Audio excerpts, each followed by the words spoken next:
नमस्कार, आदाब, सत श्री अकाल, हेलो एवरीवन।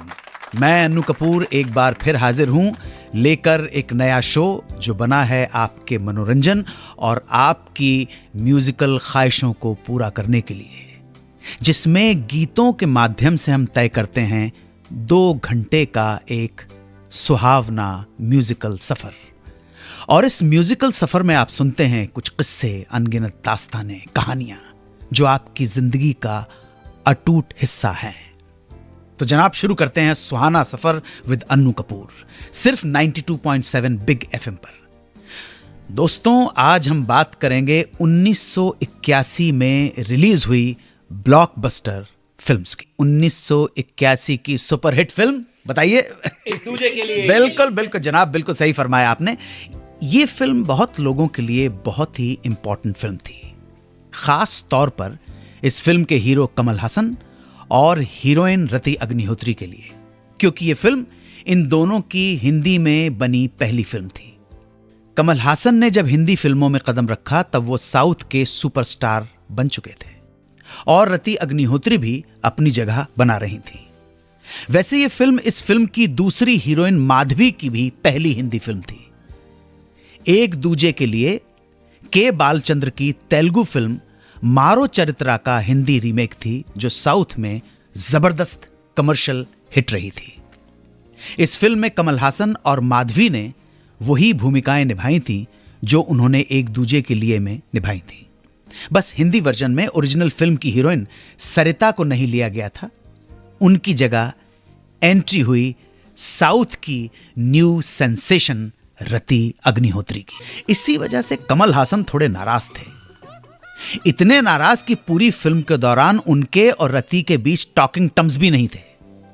पर उसका असर कभी भी इनके सीन्स या सॉन्ग्स पे नहीं दिखा।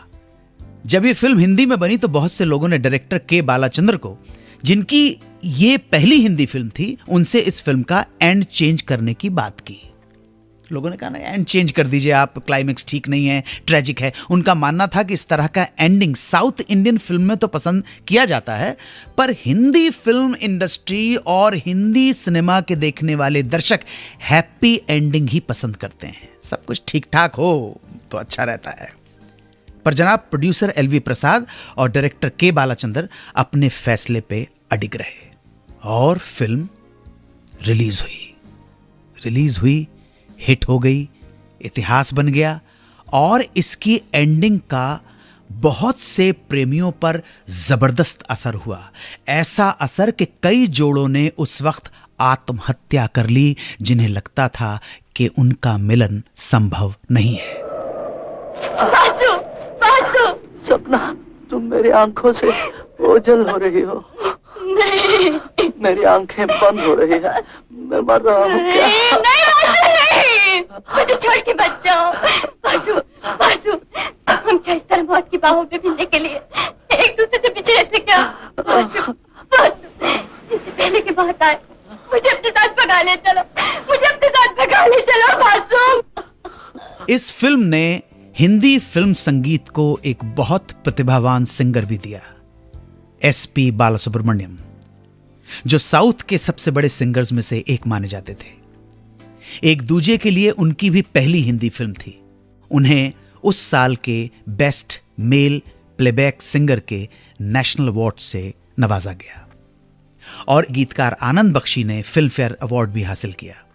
दोस्तों, आप जानते हैं एसपी बालासुब्रमण्यम को अब तक 6 नेशनल अवार्ड्स मिल चुके हैं और वो हमारे देश के, भारत के अकेले ऐसे सिंगर हैं जिन्हें 6 में से 4 अवार्ड्स अलग अलग भाषाओं के लिए मिले हैं। तो आइए बात करते हैं 1981 में रिलीज उस फिल्म की जिसने 3 नेशनल अवार्ड्स जीते थे।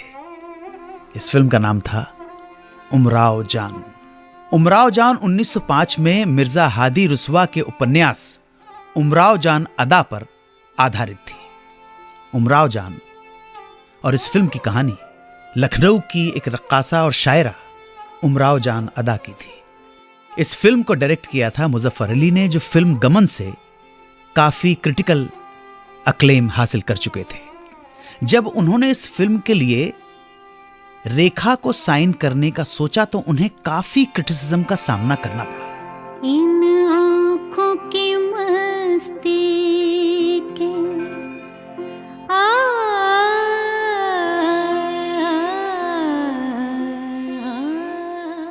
रेखा एक कमर्शियल हिंदी फिल्मों की अदाकारा थी, साउथ से आई हुई थी, लिहाजा हिंदी भी कुछ खास नहीं थी उनकी, और इस फिल्म में तो उन्हें उर्दू बोलनी थी, खालिस उर्दू, ऐसी उर्दू जो कोई अदब की जानकारी रखने वाला ही बोल सकता है।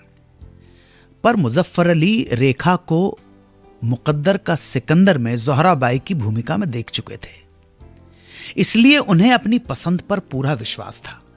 रेखा साइन कर ली गई और रेखा ने भी साइन होने के बाद कोई कसर नहीं छोड़ी।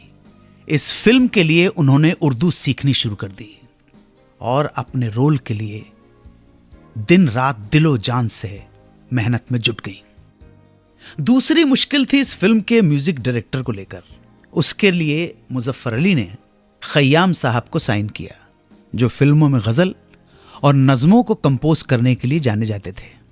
पर जनाब खुद खय्याम साहब इस फिल्म के म्यूजिक को लेकर काफी परेशान थे, क्योंकि वो जानते थे कि उनके संगीत की तुलना कुछ साल पहले रिलीज हुई कल्ट क्लासिक पाकीज़ा से की जाएगी, क्योंकि पाकीज़ा फिल्म का बैकग्राउंड भी इसी तरह का था और पाकीज़ा में हाईलाइट था इस फिल्म का music, soulful music by great Ghulam Mohammad.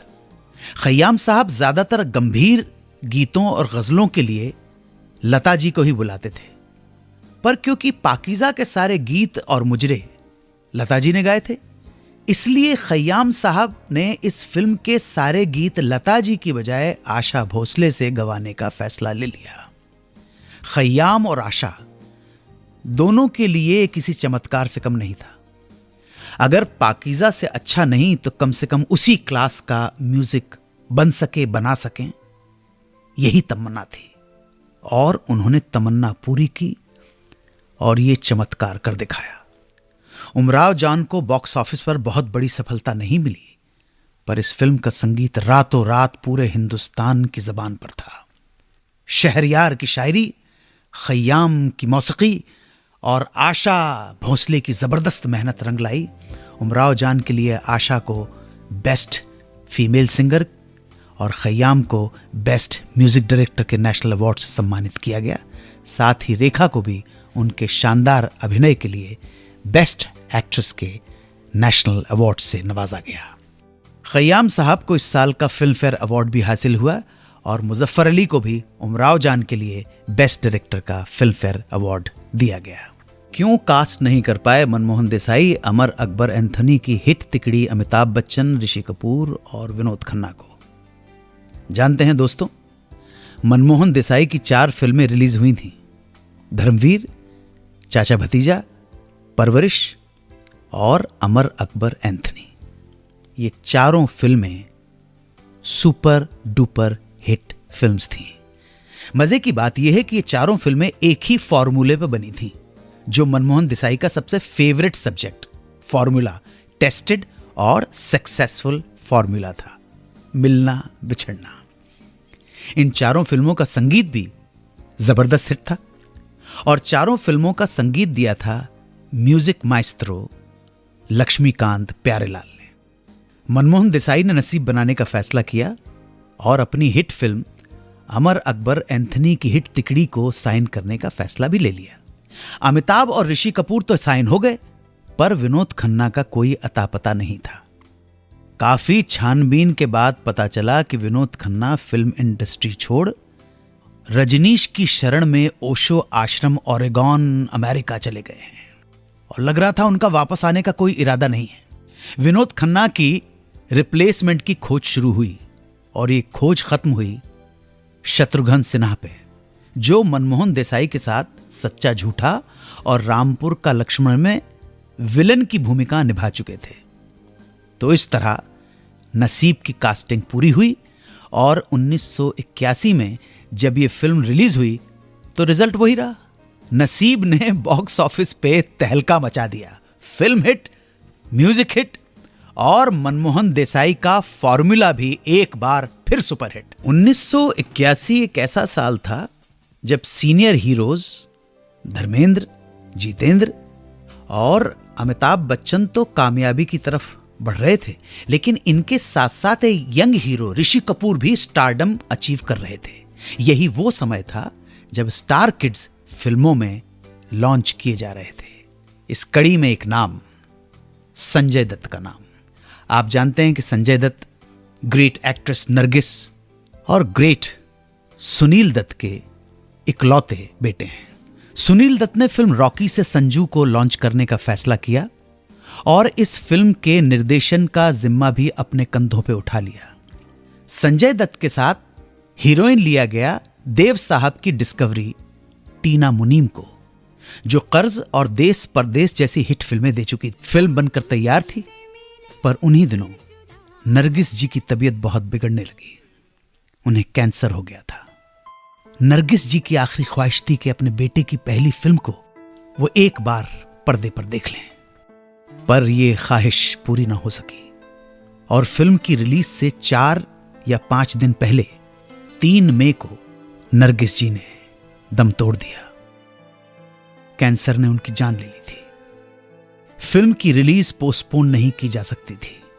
Finally Rocky निर्धारित डेट पर रिलीज हुई और जिस सिनेमा हॉल में इस फिल्म का प्रीमियर रखा गया, वहां नरगिस जी की याद और सम्मान में एक कुर्सी खाली रखी गई, जिस पे बैठ के वो अपने बेटे की एज ए हीरो पहली फिल्म देखना चाहती थी।